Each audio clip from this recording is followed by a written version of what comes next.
नमस्कार दोस्तों। कल्पना करिए किसी दिन आप सुबह सो रहे हों और आपकी नींद जो है वो कोई घड़ी का अलार्म या फिर कोई मोबाइल की रिंगटोन नहीं बल्कि मुर्गे की बांग और चिड़ियों की चहचहाहट ने खोल दी हो। आप बेड से जैसे उठ रहे हों, सूरज की पहली लाल किरणें आपके चेहरे पर पड़ रही हो जो आपको फ्रेश ताज़ा महसूस करा रही हो। आप जैसे ही अपने कमरे से बाहर निकलते हैं आपको बहुत ही खूबसूरत नज़ारा देखने को मिलता है। खेत, खलिहान, नदी, तालाब। आप ये देख रहे हों कि सारे जानवर अपने घर से बाहर निकल चुके हैं। कुछ लोग अपने अपने काम पे जा रहे हैं। उसी बीच में कोई ला करके आपको एक चाय की प्याली दे देता हो। चाय की प्याली पकड़े हुए सूरज की लाल किरणें और ठंडी ठंडी हवाओं के साथ पहाड़, पर्वत, नदी, हरे भरे घास, पेड़ की छाँव के नीचे बैठ करके जब आप वो चाय की चुस्की लोगे, यकीन मानो आप सारी दुख, तकलीफ़ और टेंशन भूल जाओगे। जी हाँ, ऐसा संभव है और ऐसा बहुत जगह हो भी रहा है क्योंकि भारत कृषि प्रधान के साथ साथ एक गांव प्रधान देश है। भारत हालांकि शहरों से ज़्यादा गाँवों में बसता है। तो कुर्सी की पेटी बांध लीजिए, मैं आपको एक नए सफ़र की ओर लेके चल रहा हूँ, भारत का सबसे छोटा और खूबसूरत गांव की ओर। तो जी हाँ, चैनल को सब्सक्राइब करते हुए और कुर्सी की पेटी बांधते हुए हम एक सफ़र की ओर निकल लेते हैं, भारत के सबसे छोटे गांव की ओर। क्या आप जानते हैं कि भारत का सबसे छोटा गांव कौन सा है? जी हाँ, अगर आप नहीं जानते तो मैं आपको बताता हूँ। अरुणाचल प्रदेश में स्थित है हा विलेज, जो कि भारत का सबसे छोटा गांव है। जी हाँ, सही सुना आपने, नाम है हा विलेज, जो कि भारत का सबसे छोटा गांव है। और करा दादी डिस्ट्रिक्ट है अरुणाचल प्रदेश में, उस डिस्ट्रिक्ट के अंतर्गत ये गांव पड़ता है। और इस गांव के बारे में मैं आपको बताऊंगा कि वहाँ का मौसम कैसा है, वहाँ किस किस तरह के लोग रहते हैं, वहाँ का खाना पीना कैसा है, कल्चर कैसा है।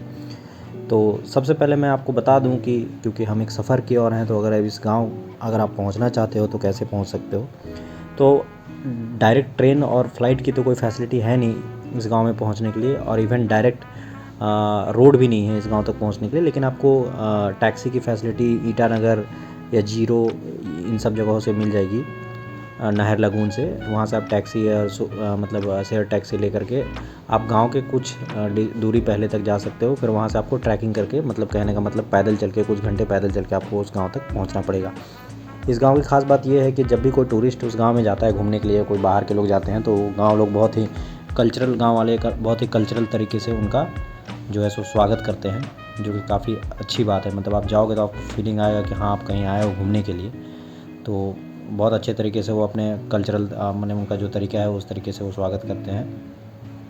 अब चलिए पहले बात करते हैं कि गांव का मौसम कैसा है, वेदर कैसा है, आपको वहाँ कभी स्नोफॉल मिलेगा या नहीं मिलेगा। तो गांव की वेदर जो है काफ़ी कूल वेदर रहती है, गर्मी वहाँ उतनी ज़्यादा पड़ती नहीं है। आपको मैक्सिमम टाइम पे वहाँ ठंडी वेदर मिलेगी, और ठंड के टाइम में आप जाओगे तो आपको स्नोफॉल भी देखने को मिलेगा वहाँ पे।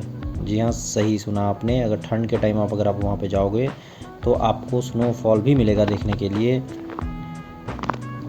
अब अगर हम बात करते हैं पॉपुलेशन की, जी हाँ, जनसंख्या की अगर हम बात करेंगे तो वहाँ लगभग 290 लोग रहते हैं। और उस 290 में से जो महिलाएं हैं वो 189 हैं, और जो पुरुष हैं वो 138 हैं। और अगर साक्षरता, शिक्षा की बात करें कि उस गांव में कितने लोग शिक्षित हैं, तो लगभग 32% लोग उस गांव में शिक्षित हैं, और बाकी उतने शिक्षित नहीं हैं उस गांव में। तो शिक्षा के मैटर में गांव थोड़ा कम है। अब हम बात करते हैं उस गांव के सबसे ख़ास बात, कितने परिवार रहते हैं। हाँ जी, तो उस गांव में रहते हैं 58 परिवार। जी हाँ, सिर्फ 58 परिवार का ये गांव है। और गांव के लोग किस तरह क्या काम करते हैं, क्या खाते हैं, तो काम के बारे में बता दूं कि थोड़ा बहुत पैसा उन लोगों को टूरिस्ट से आ जाता है, जो टूरिस्ट लोग घूमने जाते हैं उनसे। बाकी वो मछली वगैरह पकड़ते हैं, प्लस गांव में ही छोटे मोटे कुछ काम करते हैं जिनसे उनका गुजारा जो है सो चलता है। और गांव के खाने की बात करूं तो गांव में वहाँ पे आपको कुछ लोकल फूड्स जैसे चेरी वगैरह मिल जाएगा। ऑरेंज के सीज़न में जाओगे तो आपको ऑरेंज मिल जाएगा। हालांकि उस गांव के लोग को ऑरेंज खाना बहुत पसंद है, चेरी खाना बहुत पसंद है, और उस गांव के लोग नॉनवेज खाना बहुत अत्यधिक पसंद करते हैं। तो आप जब भी अगर कभी उस गांव में विज़िट करें तो आप वहाँ का मछली ज़रूर खाएँ। लोकल मछली जो वो अपने खुद के ही नदी से पकड़ के आपको खिलाएंगे, बहुत टेस्टी रहता है वहाँ का मछली। प्लस अगर धर्म की बात करें तो गांव में जितने जितने भी लोग हैं सब आदिवासी धर्म को मानने वाले लोग हैं, मतलब 100% एसटी ट्राइब के, शेड्यूल ट्राइब के लोग रहते हैं, जो कि काफ़ी अच्छी बात है। तो यही था हा गांव के बारे में। ज़्यादा कुछ बताने को है नहीं, क्योंकि वहाँ पे अगर आप इंफ्रास्ट्रक्चर और ये सब डेवलपमेंट की बात करोगे तो ना तो वहाँ कोई स्कूल है, ना कोई कॉलेज है, ना कोई हॉस्पिटल है, ना कोई बड़ी फैक्ट्री है, कुछ भी नहीं है उस गांव में। क्योंकि वो गांव है वो भी आप इमेजिन कर लो, कल्पना कर सकते हो कि भारत की सबसे छोटी गांव है, तो वहाँ पे और भी बाकी सारी कोई फैसिलिटी है नहीं। तो अगर आपको जाना है तो ट्रैकिंग करके पैदल चल के ही जाना पड़ेगा। तो कभी भी अगर आपको मौका मिले तो आप एक बार अरुणाचल प्रदेश के हा गाँव ज़रूर विजिट करिएगा। बहुत ही अच्छी टूरिस्ट प्लेस है, मतलब वहाँ का मौसम, वहाँ का वेदर, वहाँ के लोग, वहाँ का नज़ारा। एक हाँ, सबसे रोचक बात जो उस गांव का है वो मैं आपको बताना भूल ही गया था। सबसे रोचक बात क्या है कि उस गांव में सिर्फ 4 से 5 घंटे ही धूप आती है। जी हाँ, सही सुना आपने, सिर्फ 5 घंटे ही उस गांव में धूप आती है, क्योंकि चारों तरफ से पहाड़ों से घिरा हुआ है गांव। इस वजह से वहाँ मैक्सिमम टाइम पे छाया रहता है, या फिर बहुत जल्दी रात भी हो जाती है वहाँ पे, तो सिर्फ 5 साढ़े 5 घंटे ही धूप रहती है। तो ये भी काफ़ी इंटरेस्टिंग फैक्ट्स हैं वहाँ के, जो कि जब आप जाओगे तो अपनी आंखों से खुद देखोगे। बाकी ये वीडियो कैसा लगा मुझे ज़रूर बताइएगा कमेंट करके। अगर आप विज़िट कर चुके हो उस गांव को तो ज़रूर बताइएगा कि आपको क्या चीज़ अच्छा लगा वहाँ का, और नहीं अगर विज़िट किया हो तो ज़रूर विज़िट करिए। अगर आप चैनल में नए हैं तो वीडियो को सब्सक्राइब करिए, लाइक करिए। बाकी अपना ख्याल रखिए, स्वस्थ रहिए, मस्त रहिए, मुस्कुराते रहिए। जय हिंद, जोहार, नमस्कार।